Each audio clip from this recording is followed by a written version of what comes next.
Mazmur 91. Dalam lindungan Allah.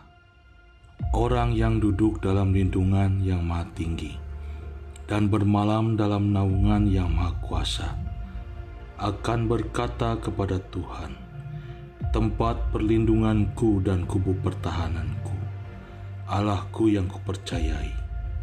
Sungguh, dialah yang akan melepaskan engkau dari jerat penangkap burung, dari penyakit sampar yang busuk. Dengan kepaknya ia akan melindungi engkau. Di bawah sayapnya engkau akan berlindung. Kesetiaannya ialah perisai dan pagar tembok. Engkau tak usah takut terhadap kedahsyatan manah, terhadap panah yang terbang di waktu siang, terhadap penyakit sampar yang berjalan di dalam gelap, terhadap penyakit menular yang mengamuk di waktu petang. Walau 1.000 orang rebah di sisimu dan 10.000 di sebelah kananmu, tetapi itu tidak akan menimpamu. Engkau hanya menontonnya dengan matamu sendiri dan melihat pembalasan terhadap orang-orang fasik. Sebab Tuhan ialah tempat perlindunganmu. Yang maha tinggi telah kau buat tempat perteduhanmu. Malapetaka tidak akan menimpa kamu, dan tulah tidak akan mendekat kepada kemah. Sebab malaikat-malaikatnya akan diperintahkannya kepadamu untuk menjaga engkau di segala jalan. Mereka akan menatang engkau di atas tangannya, supaya kakimu jangan terantuk kepada batu. Singa dan ular tedung akan kau langkahi. Kau akan menginjak anak singa dan ular naga. Sungguh hatinya melekat kepadaku, maka aku akan meluputkannya. Aku akan membentenginya, sebab ia mengenal namaku. Bila ia berseru kepadaku, aku akan menjawab. Aku akan menyertai dia dalam kesesakan. Aku akan meluputkannya dan memuliakannya. Dengan panjang umur akan kukenyangkan dia, dan akan kuperlihatkan kepadanya keselamatan daripadaku. Amin.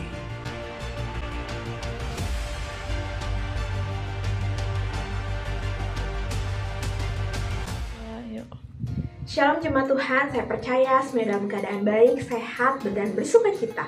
Izinkan saya dalam beberapa menit ke depan untuk menyampaikan beberapa pengumuman yang telah kami rangkum untuk sepekan minggu ini.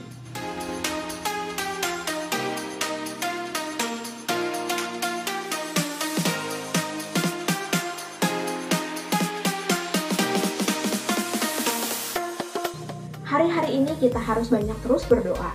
Maka dari itu, kami mengundang kepada seluruh jemaat Tuhan bisa bergabung dalam doa pagi setiap hari Selasa dan hari Sabtu pada pukul 6 pagi melalui Zoom. Kami juga mengundang kepada seluruh jemaat Tuhan untuk bisa bergabung dengan kami dalam Menara Doa Online setiap hari Kamis pada pukul 6 sore. Menara Doa ini bisa disaksikan melalui Instagram Live dan YouTube Live. Ibadah raya minggu depan dilaksanakan secara online. Bagi jemaat Tuhan bisa mengikutinya melalui Zoom jam 8 pagi dan juga melalui YouTube dimulai pada pukul 8 pagi. Shalom jemaat Tuhan, saat ini persembahan dapat diberikan melalui dompet digital seperti M-Banking. Berikut tutorial cara melakukan transaksi transfer melalui QR Code. Yang pertama, pilihlah aplikasi M-Banking yang terdapat di dalam gadget Anda. Lalu masukkan kode akses M-Banking Anda. Lalu tekan gambar QR Code yang terdapat di bagian bawah tengah. Scan gambar QR Code yang terdapat di dalam video ini. Atau apabila Anda sudah memiliki gambar QR Code yang Anda dapatkan dari call center, Anda dapat memilih icon gambar yang terdapat di kanan bawah. Dan pilihlah gambar QR Code tersebut. Isilah nominal angka yang akan Anda berikan. Nominal dimulai dari Rp1 sampai dengan Rp2.000.000. Lalu klik OK. Setelah muncul layar konfirmasi, klik OK dan ketik PIN M-Banking Anda. Selamat, Anda telah berhasil melakukan transaksi transfer melalui QR Code. Persembahan melalui QR Code tidak dipungut biaya apapun. Terima kasih, Tuhan Yesus memberkati. Mari kita dukung upaya pemerintah untuk mengatasi pandemi ini dengan tetap di rumah saja dan mematuhi protokol kesehatan yang berlaku 6M. Mencuci tangan dengan sabun, memakai masker, menjaga jarak, menjauhi kerumunan, mengurangi mobilitas, serta menghindari makan bersama. Saya Yuanita, pamit undur diri. Selamat beribadah, Tuhan Yesus memberkati.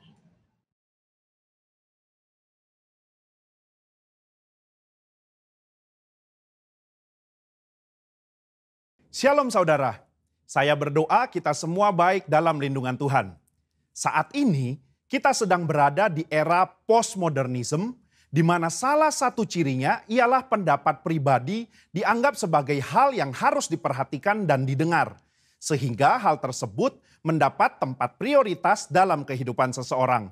Apa yang dahulu dipercaya dan diajar sebagai sebuah kebenaran, kini dikritisi dan dipertanyakan. Akibatnya, kebenaran atau fakta menjadi sebuah hal yang relatif. Dan orang akan cenderung mengutamakan dan mempercayai apa yang dia ingin percayai menurut perasaan dan keinginan hatinya. Begitu pula jika kita membahas mengenai persoalan gender dan LGBTQ. Hal-hal mengenai moralitas dan seksualitas yang sudah dipegang dan dipahami sejak lama, kini dipertanyakan dan diabaikan serta dianggap sebagai sesuatu yang salah dan tidak relevan. Tentu saja pandangan yang menyatakan bahwa setiap orang benar dan bebas melakukan apa yang ia inginkan menurut keinginan dan perasaannya adalah tidak benar. Nah, Voice of Pentecost hari ini adalah seri pertama dari seri Gender Identity Challenge dan LGBTQ. Gender identity adalah identitas jenis kelamin di mana seseorang dapat mengerti dan meyakini jenis kelaminnya berdasarkan organ seksualnya. Dan menjalani kehidupannya sebagai seorang individu berdasarkan organ seksual bawaan lahir yang telah Tuhan anugerahkan. Jika sejak awal penentuan gender identity-nya sudah benar, maka jika terjadi preferensi seksual yang menyimpang seperti LGBTQ dapat ditangani. Namun jika penentuan gender identity-nya sudah salah, maka preferensi seksualnya pun pasti akan jadi salah. Pandangan yang beredar saat ini ialah bahwa seseorang bisa dan berhak untuk menentukan gender identity-nya sendiri. Bukan berdasarkan organ reproduksi seksualnya, namun berdasarkan perasaan dan keinginan sendiri. Jadi bisa saja seorang pria yang secara biologis adalah laki-laki, namun karena ia merasa dan menyatakan dirinya sebagai wanita, maka ia dipanggil perempuan dan menggunakan fasilitas umum yang digunakan oleh wanita. Bahkan memiliki ketertarikan dan hasrat seksual terhadap seorang pria. Begitu pula sebaliknya. Pandangan ini telah diterima luas dan dilindungi di berbagai negara. Sehingga segala sesuatu yang berhubungan dengan seksualitas, gender identity dan penyimpangan preferensi seksual termasuk LGBTQ harus diterima dan bukan merupakan sebuah kelainan. Namun bagaimana menurut Alkitab? Alkitab memandang LGBTQ merupakan penyimpangan seksual yang adalah dosa di mata Tuhan. Kejadian 1 dan 2 menunjukkan bahwa Tuhan menciptakan gender identity laki-laki dan perempuan berdasarkan organ reproduksi seksualnya. Bukan lewat feeling dan keinginan manusia. Kata laki-laki dan perempuan di Kejadian 1 ayat 26-28 merujuk kepada organ seksual yang mereka miliki secara biologis. Penciptaan dan penentuan ini adalah karya Allah yang luar biasa. Sebab ia ingin manusia dapat menghasilkan keturunan lewat organ reproduksi laki-laki dan perempuan. Jadi, jika seorang pria yang secara biologis adalah laki-laki, maka Tuhan ingin agar ia dapat menggunakan organ reproduksi seksualnya untuk menghasilkan keturunan lewat organ reproduksi wanita, itu pun hanya dalam pernikahan. Nah, masalah mulai timbul ketika manusia jatuh dalam dosa. Dosa membuat manusia membawa pikiran, keinginan, dan tindakannya yang terbelenggu oleh dosa, sehingga terjadilah gender identity challenge dan penyimpangan seksual. Orang yang menyimpang ketertarikan dan hasrat seksualnya tidak akan dapat beranak cucu karena kesamaan organ reproduksi mereka. Padahal Allah tidak pernah salah dalam menciptakan manusia. Allah tidak menjadikan manusia mengalami krisis identitas seksual ataupun ketertarikan dan hasrat seksual yang menyimpang. Sebuah penelitian menunjukkan bahwa krisis gender identity dan preferensi seksual justru dipengaruhi oleh 4 faktor. Yang pertama biologi, 2 pengalaman masa kecil, 3 pengaruh lingkungan atau pergaulan, 4 pengalaman saat dewasa. Keempat faktor ini juga bisa kita lihat dalam peristiwa Nuh dan anaknya Ham. Ham melihat aurat ayahnya, entah dia mengejek atau nafsu, perbuatan itu salah secara moral di mata Tuhan. Akibatnya, Nuh mengutuk Ham dan keturunannya. Hal ini menunjukkan adanya keberlanjutan penyimpangan dari Ham kepada keturunannya yaitu Kanaan. Selanjutnya kita melihat bahwa Kanaan dan orang-orang yang mendiami tanah Kanaan memiliki penyimpangan seksual juga. Apa yang terjadi di Sodom dan Gomora di tanah Kanaan dalam Kejadian 19 menunjukkan penyimpangan seksual yang parah. Dan bahkan sudah mempengaruhi Lot dan kedua anak perempuannya. Lot menganggap hal wajar untuk memberikan kedua anak perempuannya untuk dipergunakan secara seksual oleh kerumunan massa. Dan kelak di dalam pelarian mereka, kedua anak perempuannya pun menganggap normal untuk memiliki anak dari ayah mereka sendiri. Yang akhirnya menghasilkan bangsa Moab dan Amon yang juga akan dihukum Tuhan karena kejahatan yang bangsa ini lakukan. Kesimpulannya, gender identity merupakan hal yang penting dalam diri seseorang. Di mana gender identity tidak ditentukan lewat perasaan dan keinginan hati, melainkan lewat organ reproduksi seksual yang telah Tuhan berikan saat seseorang dilahirkan. Tidak ada orang yang lahir dengan keadaan atau hasrat seksual menyimpang seperti LGBTQ. Seolah-olah Tuhan telah membuatnya demikian. Tuhan tidak pernah salah di dalam menciptakan manusia. Justru dosalah yang membuat manusia membawa pikiran, keinginan, dan tindakannya pada keputusan yang salah. Maka dari itu, diperlukan kemampuan dan keputusan yang tegas dalam memahami dan meyakini gender identity seseorang sedari awal kehidupannya. Sehingga di kemudian hari, ia tidak masuk dalam penyimpangan seksual seperti LGBTQ. Saudara, untuk penjelasan lengkapnya dari tim teologi kami, silakan klik link yang ada di atas atau scan QR Code yang tersedia. Salam integritas, Tuhan Yesus memberkati.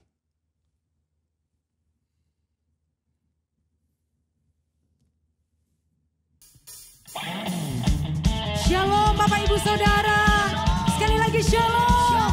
Mari di rumah-rumah saat ini bersama-sama kita mau memuji Tuhan kita, sebab Dia Tuhan yang benar.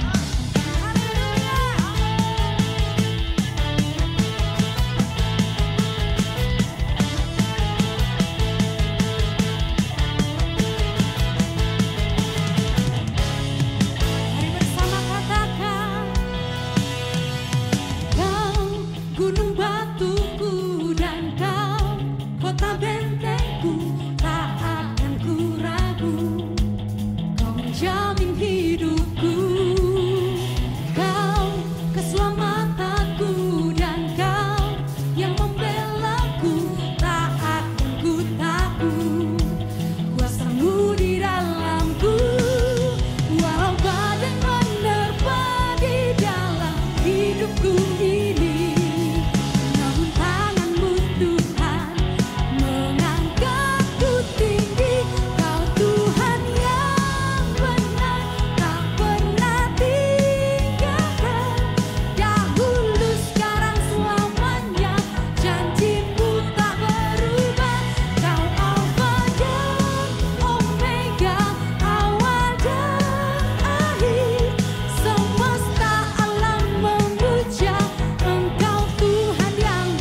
Engkau Tuhan yang tidak pernah meninggalkan kami umat-Mu.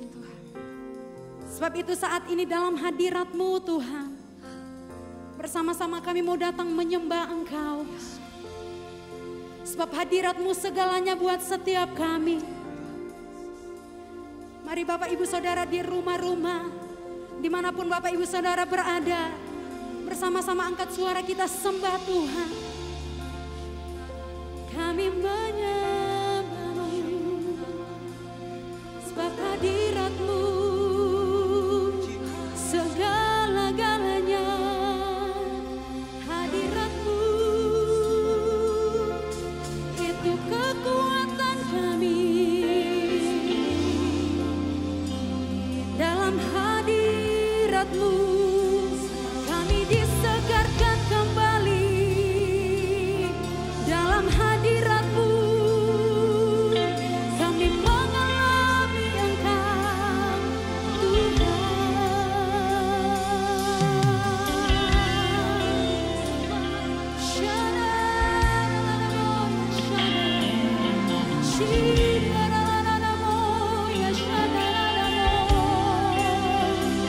Kami arahkan mata kami memandang Engkau Tuhan, memandang Engkau Yesus.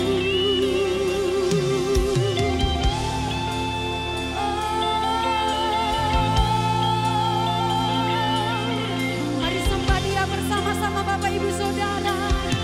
Sembah Dia, mari respon di hadirat-Nya saat ini.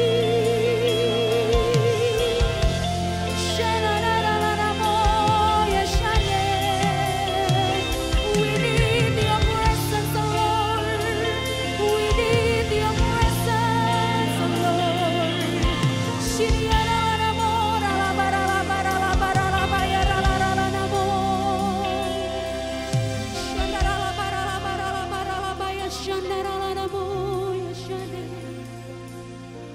Kami tanggalkan segala beban kami di hadirat-Mu saat ini.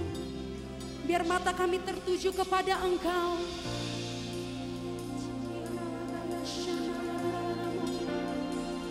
Kami respon di hadirat-Mu.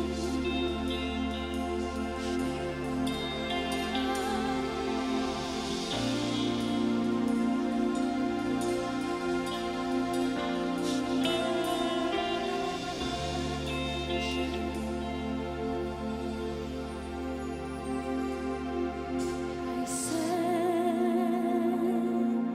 my eyes upon Your feet, oh Jesus.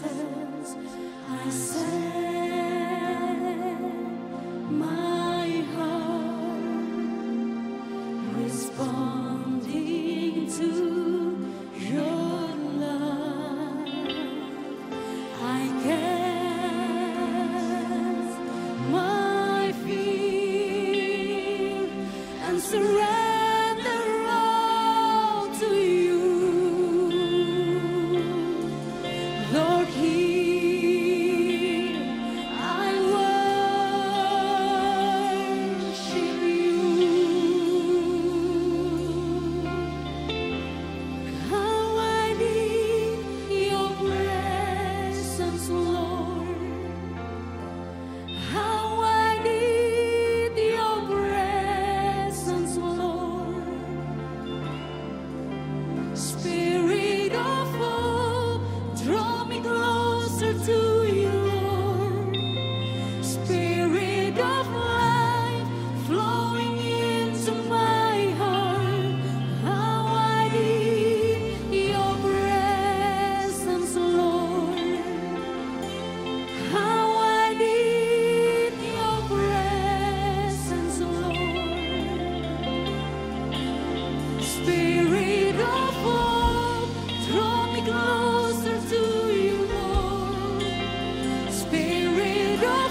this be a worship from my heart for you, my King. Let this be a cry.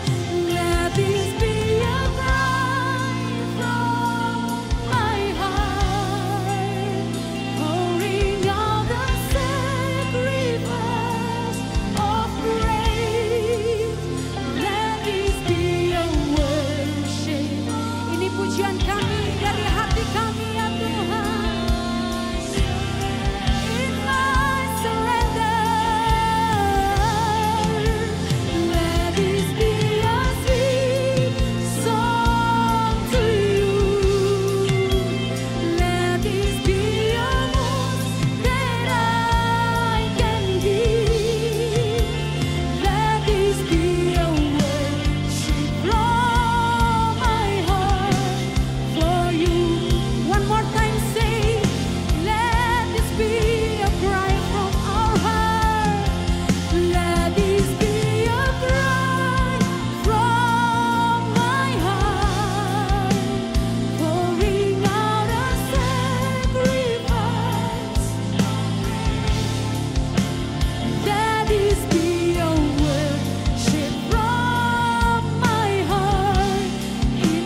yang hadir rumah-rumah saat ini Bapak Ibu Saudara.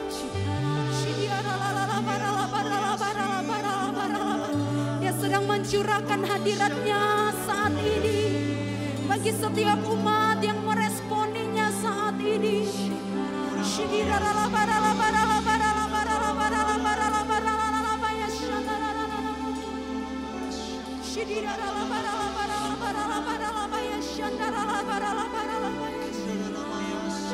Kami panggil namamu Yesus, kami panggil namamu.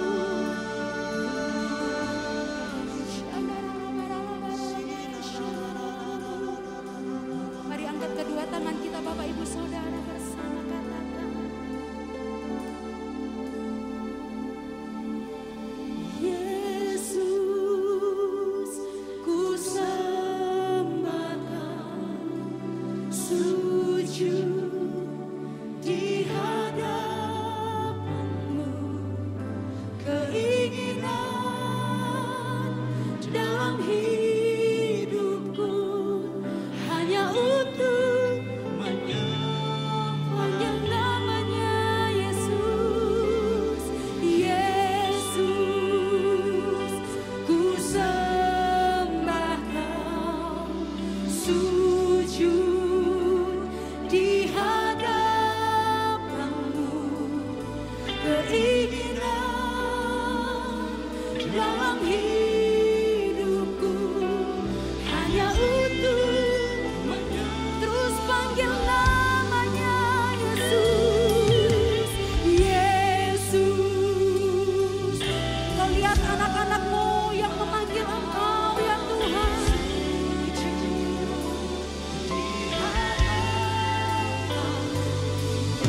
Keinginan dalam hidupku hanya untuk di rumah-rumah saat ini panggil namanya Yesus, ku sembah Kau, sujud di hadapan-Mu, keinginan dalam hidupku. Mari sekali lagi Bapak Ibu Saudara, dengan tangan yang terangkat katakan, Yesus, ku sembah Kau. Sebab dalam hadirat-Mu kami berjumpa dengan Engkau. Keinginan dalam hidupku hanya untuk menyembah-Mu. Keinginan dalam hidupku hanya untuk ini kerinduan setiap kali. Keinginan dalam hidupku hanya untuk menyembah-Mu.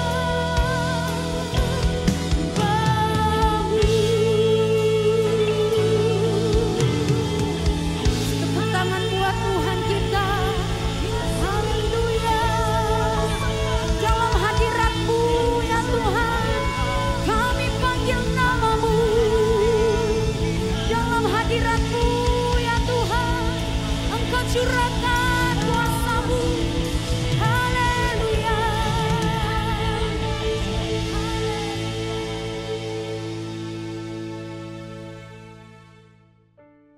Pentakosta ketiga.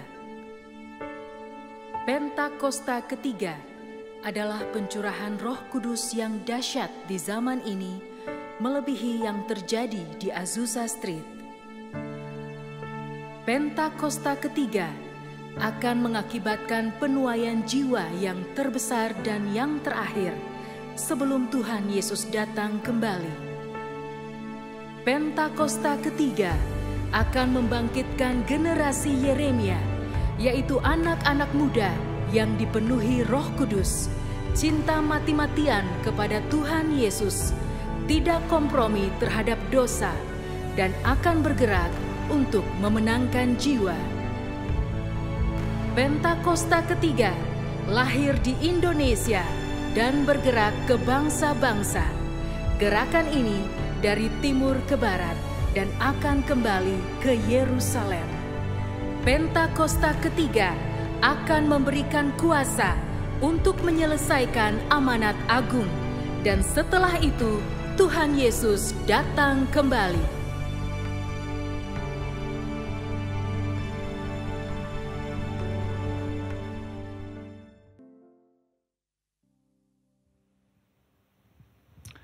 Puji Tuhan, Bapak Ibu Saudara, salam sejahtera bagi kita semua.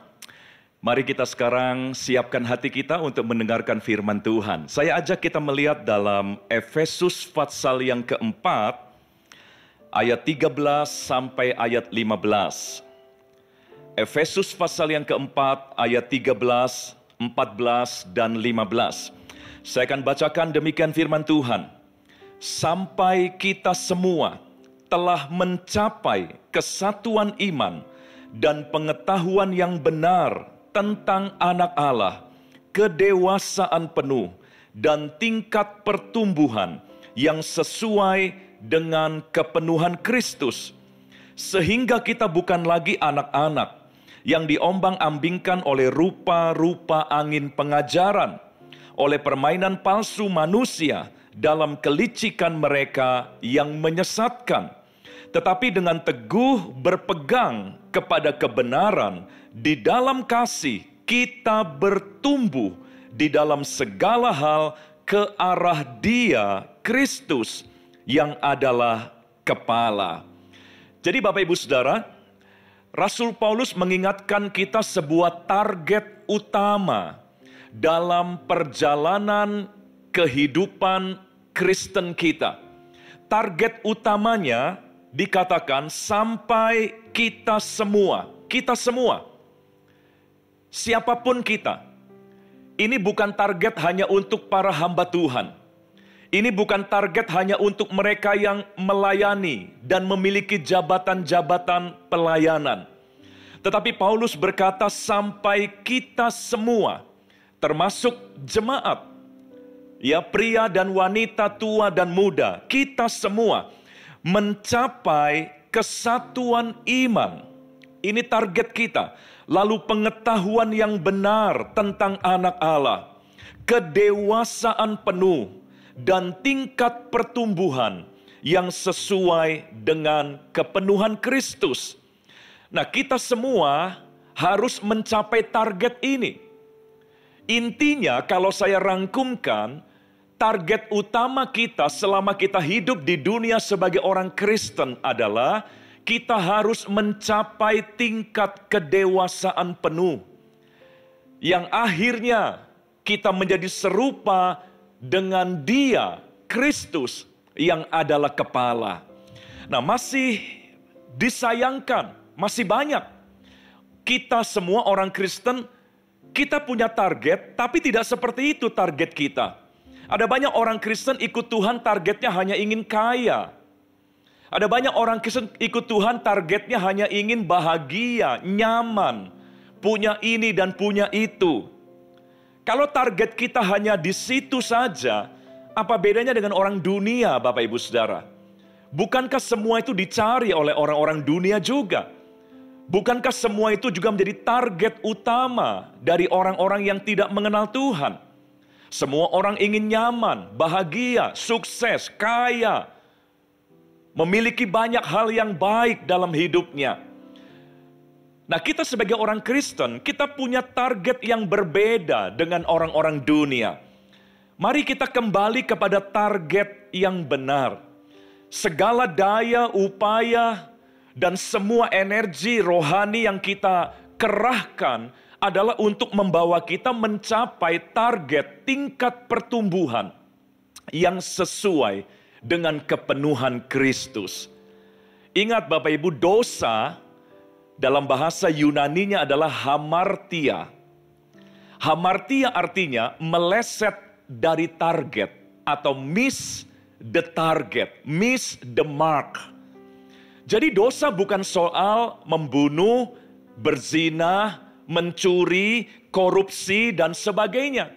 Tetapi kalau target dalam hidup kita berbeda dengan yang Tuhan tetapkan, itu sudah termasuk dosa. Kita memang tidak membunuh orang. Kita memang tidak melakukan hal-hal yang imoralitas. Tetapi kalau target kita jadi orang Kristen hanya untuk kaya, makmur, sukses, maka kita adalah orang-orang yang miss the target. Miss the mark. Itulah yang disebut dosa, hamartia. Jadi Bapak Ibu Saudara, Paulus ingin mengingatkan kita kembali. Tema besar dalam hidup kita adalah menjadi seperti Kristus. Itulah sebabnya tahun ini kita canangkan sebagai tahun integritas. Karena Kristus adalah the man of integrity. Itulah tema besar kita, menjadi seperti Kristus, bukan menjadi kaya. Tema besar kita bukan menjadi kaya, sukses, bahagia, bukan. Tapi menjadi seperti Kristus. Coba Bapak Ibu bayangkan, kalau kita mendengar kata Kristus, maka yang tergambar adalah sosok yang bagaimana? Apakah ketika kita mendengar kata Kristus, langsung terbayang seorang yang kaya, punya istana, punya emas perak, sukses dan sebagainya? Saya rasa tidak. Kristus adalah gambaran seorang yang taat, murah hati, penuh kasih, setia, rela berkorban, bahkan sampai mati di kayu salib. Jadi Kristus adalah figur yang berbicara tentang karakter yang baik. Begitu kita mendengar kata Kristus, langsung terbayang satu sosok yang karakternya indah. Bukan satu sosok yang kekayaannya banyak.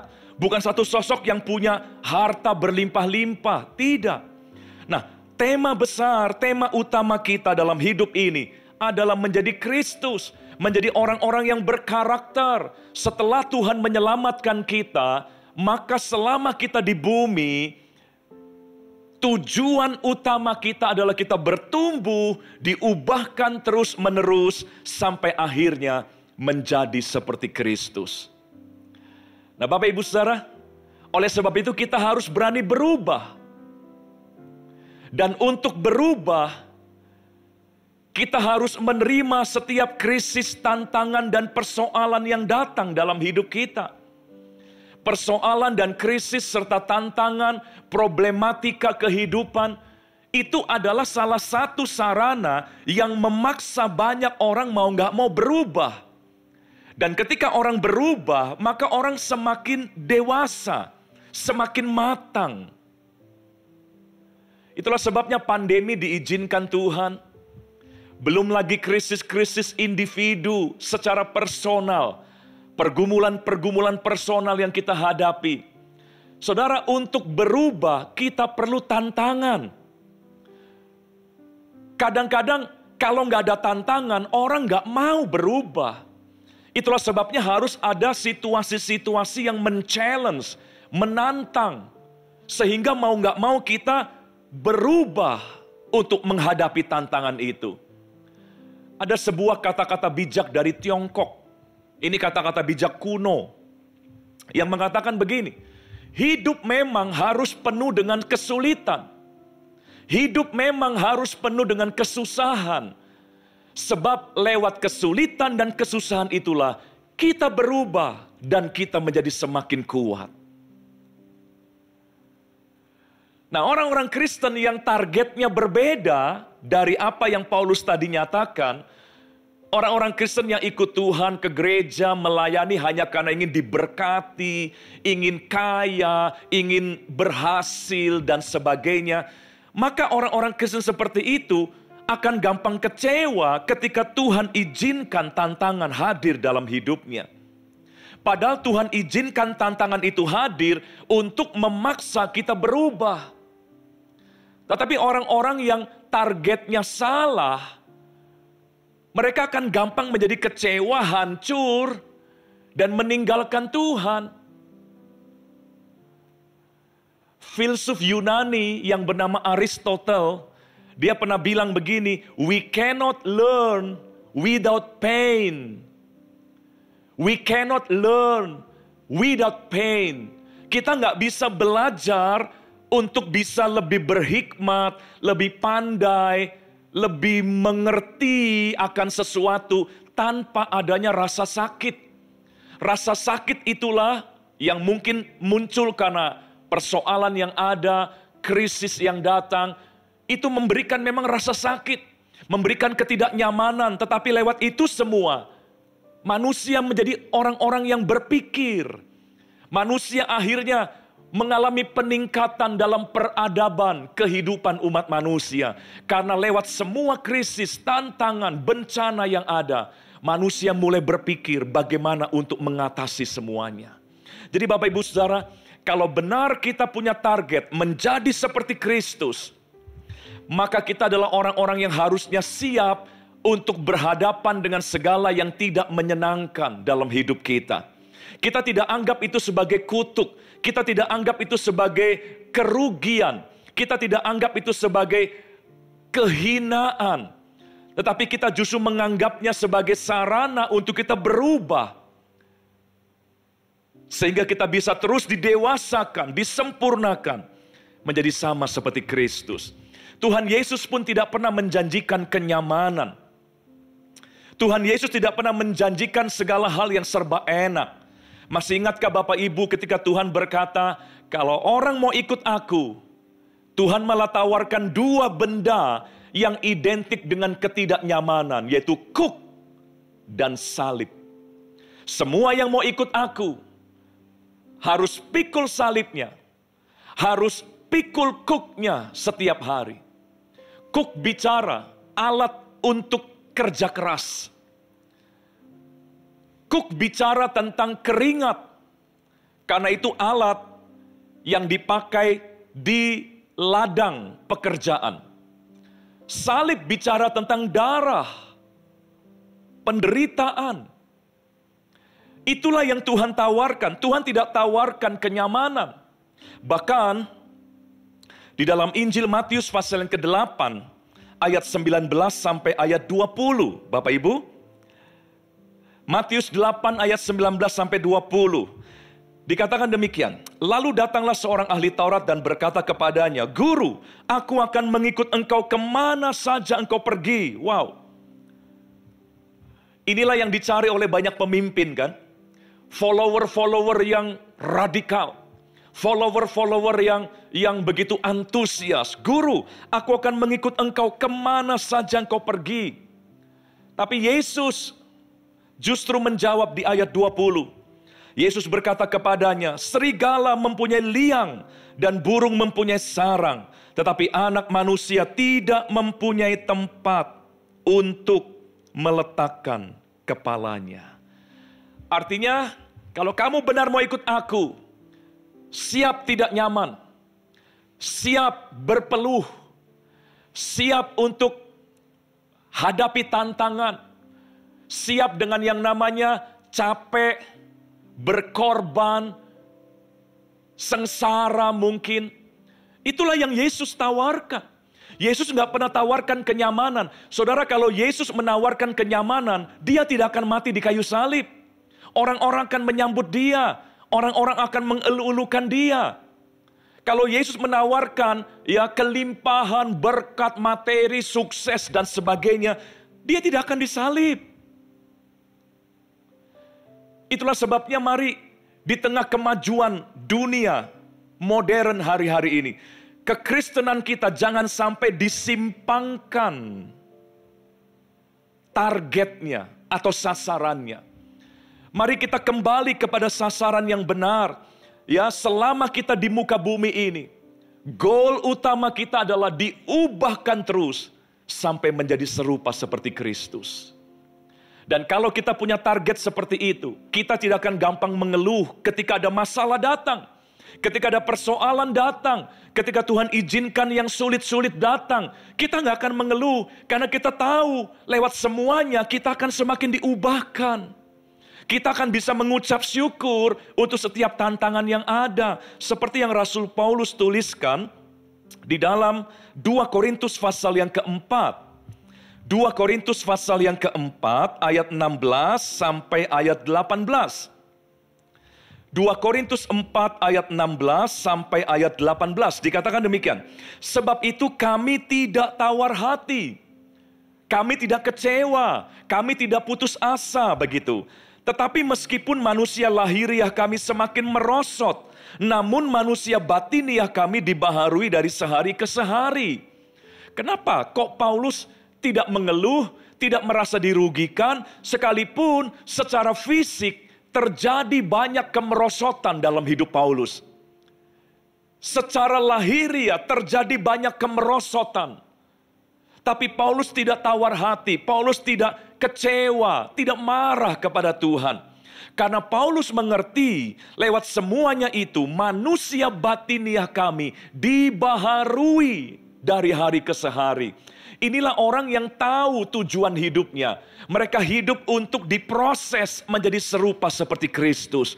Mereka hidup untuk terus dibentuk, untuk bertumbuh sampai pada tingkat kedewasaan dan kepenuhan di dalam Kristus. Makanya ketika harus ada hal-hal yang gak enak, orang seperti Paulus yang tujuan dan targetnya benar, tidak akan gampang mengeluh dan putus asa. Itu ayat 16-nya. Mari saya lanjutkan, ayat 17. Paulus bicara lagi begini.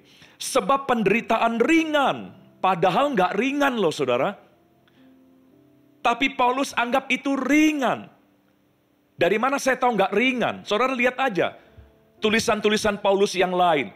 Paulus bilang, karam kapal aku 3 kali, dipagut ular, kelaparan, kedinginan, ya, telanjang, keluar masuk penjara itu sudah biasa, disesah itu sudah biasa. Jadi sebetulnya berat. Tapi kenapa Paulus bisa berkata penderitaan ringan? Yang sekarang ini mengerjakan bagi kami kemuliaan kekal yang melebihi segala-galanya, jauh lebih besar daripada penderitaan kami. Jadi Paulus terfokus kepada hasil secara rohani yang dia akan dapatkan. Sekalipun yang jasmani merosot, tapi Paulus punya alasan untuk bersuka cita. Karena dia tahu dia semakin akan diubahkan ke dalam kemuliaan yang kekal. Lalu ayat 18 dikatakan demikian. Sebab kami tidak memperhatikan yang kelihatan, melainkan yang tak kelihatan, karena yang kelihatan adalah sementara, sedangkan yang tidak kelihatan adalah kekal. Nah saudara, kenapa kita seringkali gampang mengeluh? Kenapa kita seringkali gampang marah kepada Tuhan, kecewa? Karena fokus kita hanya ingin nyaman, ikut Tuhan hanya ingin nyaman, ingin sukses, ingin bahagia, ingin enak selantiasa. Makanya kita gampang mengeluh, dikit-dikit kita gampang kecewa kepada Tuhan. Karena target kita salah. Paulus tidak gampang mengeluh karena targetnya benar. Itulah juga yang dialami oleh orang-orang yang hebat yang ada di Alkitab. Tuhan bisa saja menghindarkan Yusuf di dalam perjanjian lama. Tuhan bisa saja menghindarkan Yusuf dari sumur. Kan dia pernah dibuang ke sumur yang kering. Allah bisa saja hindarkan Yusuf dari penjara, dari fitnahan istri Potifar. Bisa saja Allah mau hindarkan itu. Tapi Allah tidak hindarkan itu. Justru lewat semuanya Yusuf didewasakan. Yusuf bertumbuh dewasa lewat semuanya. Dan Yusuf tidak kecewa. Kenapa Tuhan tidak hindarkan dia dari istri Potifar, dari kebencian saudara-saudaranya? Tidak. Hal yang lain juga, Allah bisa saja hindarkan Daniel dari gua singa. Allah bisa saja hindarkan Sadra, Mesa, Abednego dari dapur api yang bernyala-nyala. Allah bisa saja hindarkan Paulus tadi dari karam kapal, dari penjara, dari aniaya dan penyesahan, bisa. Tapi Allah tidak hindarkan orang-orang hebat itu dari semua yang buruk. Karena lewat semuanya mereka bertumbuh, mereka berubah. Mereka menjadi teladan. Mereka menjadi orang-orang yang bisa mencerminkan kemuliaan Allah. Dan orang-orang ini tidak menyesali dan tidak kecewa. Karena target mereka adalah target yang benar. Saudara, seringkali kita mengeluh karena target kita salah. Impian kita salah. Jadi Kristen, impian kita hanya ingin kaya, diberkati, punya ini, punya itu, dan sebagainya. Padahal Tuhan gak pernah janjikan itu. Tuhan janjikan kuk dan salib. Mari luruskan kembali pandangan dan arah hidup kita. Yakobus pasal yang pertama, Bapak Ibu Saudara, ayat yang kedua, tiga, dan keempat. Kita lihat tulisan dari rasul yang lain. Yakobus pasal yang pertama, ayat 2, ayat 3, dan ayat yang keempat. Dikatakan, saudara-saudaraku, anggaplah sebagai suatu kebahagiaan apabila kamu jatuh ke dalam berbagai-bagai pencobaan. Nah saudara, kalau target kita jadi anak Tuhan hanya ingin kaya, sukses, enak, diberkati, kita nggak mungkin bisa melakukan ayat ini. Kita nggak mungkin bisa menganggap pencobaan sebagai kebahagiaan. Kita nggak mungkin bisa menganggap krisis persoalan hidup sebagai sesuatu yang membahagiakan. Nggak bisa. Kita akan dibuat menderita karena itu semua. Tapi kenapa Yakobus mengajak kita, anggaplah sebagai suatu kebahagiaan apabila kamu jatuh ke dalam berbagai-bagai pencobaan. Ayat 3-nya dikatakan, sebab kamu tahu bahwa ujian terhadap imanmu itu menghasilkan ketekunan. Ini karakter Kristus. Dan ayat yang keempat, biarlah ketekunan itu memperoleh buah yang matang, supaya kamu menjadi sempurna dan utuh dan tak kekurangan suatu apapun juga. Jadi Yakobus berkata, kalau kamu mau menganggap pencobaan sebagai sebuah kebahagiaan, kamu harus fokus kepada hasil-hasil rohani yang akan kamu dapatkan melalui semuanya. Bukan lagi fokus kepada hal-hal jasmani, tapi fokus kepada hal-hal rohani yang akan tumbuh di kemudian hari. Ketekunan yang akan tumbuh, kesabaran yang akan tumbuh, kasih, pengharapan yang akan tumbuh. Kalau kamu fokus ke situ, seperti Paulus, fokus kepada manusia batiniahnya, bukan kepada manusia jasmaniahnya. Jadi Bapak Ibu Saudara, mari kita hindarkan dari kesusahan yang tidak perlu.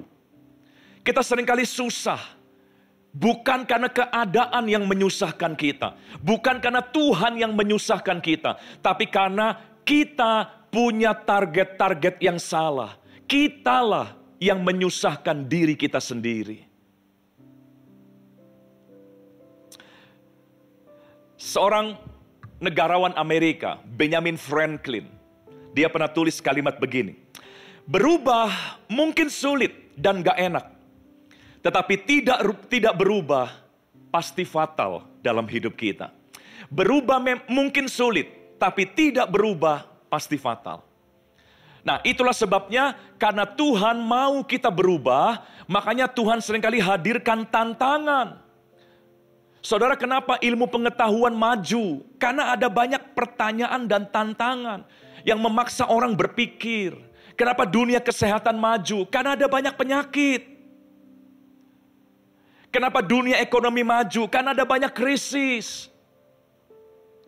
Semua kemajuan muncul dari yang namanya tantangan. Karena tantangan itu memaksa kita berubah. Dan ketika kita berubah, kita semakin dewasa.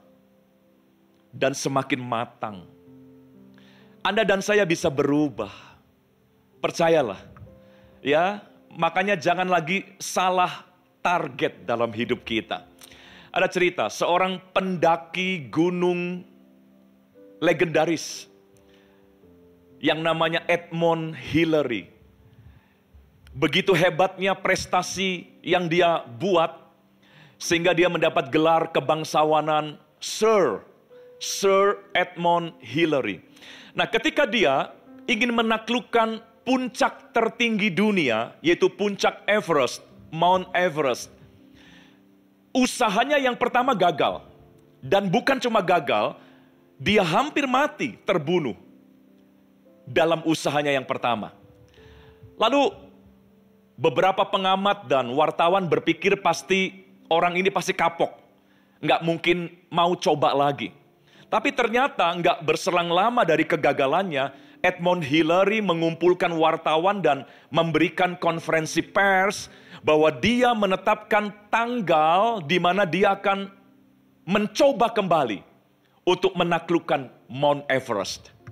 Lalu ketika dia mengumumkan seperti itu, ada beberapa yang bertanya, kamu nggak jerah, kamu nggak kapok, masih hidup aja kamu untung loh. Kemarin kamu harusnya mati katanya. Tapi Edmund Hillary bilang begini, ya saya gagal kemarin, saya hampir fatal, hampir mati kemarin, betul. Tapi kenapa saya mau mencoba kembali? Dia bilang, karena Gunung Everest tidak berubah. Tingginya dari dulu seperti itu terus. Tapi aku bisa berubah. Aku bisa mengubah pengetahuanku menjadi lebih baik daripada sebelumnya. Aku bisa mengubah strategiku. Aku bisa mengubah alat-alat perlengkapan dan penunjang yang aku akan bawa nanti. Gunung itu tidak berubah, tapi aku bisa berubah. Jadi artinya, yang tidak berubah akhirnya akan ditaklukkan oleh yang berubah. Nah, akhirnya Edmund Hillary menaklukkan Mount Everest. Nah, saudara, dalam hidup kita pun seperti itu. Bahkan kita menghadapi krisis yang terus berubah. Masa kitanya nggak berubah? Kita menghadapi serangan-serangan iblis yang terus berubah. Kita menghadapi tantangan-tantangan yang terus berubah. Masa kitanya nggak berubah? Yang tidak berubah akhirnya akan ditaklukkan. Kalau kita nggak pernah mau berubah, kita stuck. Sementara iblis terus berubah dengan semua strategi dan caranya. Maka yang tidak berubah satu saat akan ditaklukkan. Mari kita berubah, Bapak Ibu. Ya, mari kita berubah. Dan untuk berubah kita harus menyambut setiap tantangan yang ada. Kita jangan kecewa, jangan larut dalam keputusasaan. Kita sambut tantangan yang ada, yang menjadi alasan untuk kita berubah. Dan perubahan kita hanya ke arah Dia, Kristus, yang adalah kepala. Ayat terakhir yang saya ingin bagikan, dalam 1 Korintus 3 ayat yang ke-6. 1 Korintus 3 ayat yang ke-6. Dikatakan demikian, aku menanam, Apolos menyiram. Aku itu Paulus. Jadi Paulus menanam, Apolos menyiram. Tetapi Allah yang memberi pertumbuhan. Jadi pertumbuhan itu kolaborasi. Antara kita, dalam hal ini Paulus dan Apolos, manusia yang sama dengan kita. Dan pihak Allah yang akan menumbuhkan. Bagian kita apa? Menanam. Aku, kata Paulus, aku menanam, Apolos menyiram. Jadi mari, bagian kita adalah kita tanam kerinduan, benih kerinduan, kemauan, kerelaan untuk bertumbuh. Kita menanam, waktu ditanam memang hanya berupa benih. Ya, kecil. Kelihatannya nggak terlalu penting. Ya, tanam kerinduan, tanam kerelaan, tanam kehausan untuk bertumbuh. Nanti Tuhan akan kirim orang lain, Apolos akan menyiram. Tuhan akan kirim acara, sarana, program untuk menyiram kerinduan yang kita tanam. Dan pada akhirnya Allah lah yang menumbuhkannya. Pertumbuhan rohani, kedewasaan rohani tidak datang secara mujizat. Tiba-tiba langsung ada, tidak. Anda harus rajin setiap hari menanam kerinduan. Saya mau bertumbuh hari ini. Saya mau lebih baik dibanding hari kemarin. Saya mau lebih dewasa. Tanam benih-benih kerinduan. Nanti Tuhan akan pakai pihak lain untuk menyirami benih itu.